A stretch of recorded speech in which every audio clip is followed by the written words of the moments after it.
ನಟ ಶಿವರಾಜ್ ಕುಮಾರ್ ಅವರ 45 ಚಿತ್ರದ ಟ್ರೇಲರ್ ಬಿಡುಗಡೆಯಾಗಿ ಭಾರಿ ಮೆಚ್ಚುಗೆ ಗಳಿಸಿದೆ. ಸೀರೆ ಉಟ್ಟು ಕಾಣಿಸಿಕೊಂಡಿರುವ ಶಿವಣ್ಣನ ಪಾತ್ರ ಎಲ್ಲರ ಗಮನ ಸೆಳೆದಿದೆ. ಈ ಹಿಂದೆ ಸೂಫ್ರಂ ಸೋ ಚಿತ್ರದಲ್ಲಿ ಜೆಪಿ ತುಮ್ಮಿನಾಡು ಸೀರೆ ಲುಕ್ ಪ್ರಸಿದ್ಧವಾಗಿತ್ತು. ಸಂಗೀತ ನಿರ್ದೇಶಕ ಅರ್ಜುನ್ ಜನ್ಯ ನಿರ್ದೇಶನದ ಚೊಚ್ಚಲ ಚಿತ್ರ 45 ಡಿಸೆಂಬರ್ 25ಕ್ಕೆ ತೆರೆಗೆ ಬರಲಿದೆ. ಸೂಫ್ರಂ ಸೋ ಸಿನಿಮಾ ಈ ವರ್ಷದ ಅತಿ ಯಶಸ್ವಿ ಚಿತ್ರಗಳಲ್ಲಿ ಒಂದು. ಈ ಸಿನಿಮಾ 100 ಕೋಟಿ ರೂಪಾಯಿ ಗಳಿಕೆ ಮಾಡಿ ದಾಖಲೆ ಬರೆದಿದೆ. ಈ ಸಿನಿಮಾದಲ್ಲಿ ಕಥಾನಾಯಕ ಜೆಪಿ ತುಮ್ಮನಾಡು ಅವರು ಸೀರೆ ಉಟ್ಟು ಬರ್ತಾರೆ. ಈ ದೃಶ್ಯ ಸಾಕಷ್ಟು ಗಮನ ಸೆಳೆದಿತ್ತು.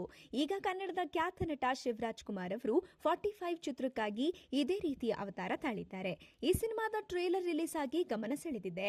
ಇಡೀ ಚಿತ್ರದಲ್ಲಿ ಈ ದೃಶ್ಯವೇ ಹೈಲೈಟ್. 45 ಸಿನಿಮಾ ಬಗ್ಗೆ ಸಾಕಷ್ಟು ನಿರೀಕ್ಷೆ ಇದೆ. ಈ ಚಿತ್ರದ ಮೂಲಕ ಸಂಗೀತ ಸಂಯೋಜಕ ಅರ್ಜುನ್ ಜನ್ಯ ಅವರು ಡೈರೆಕ್ಟರ್ ಆಗಿದ್ದಾರೆ.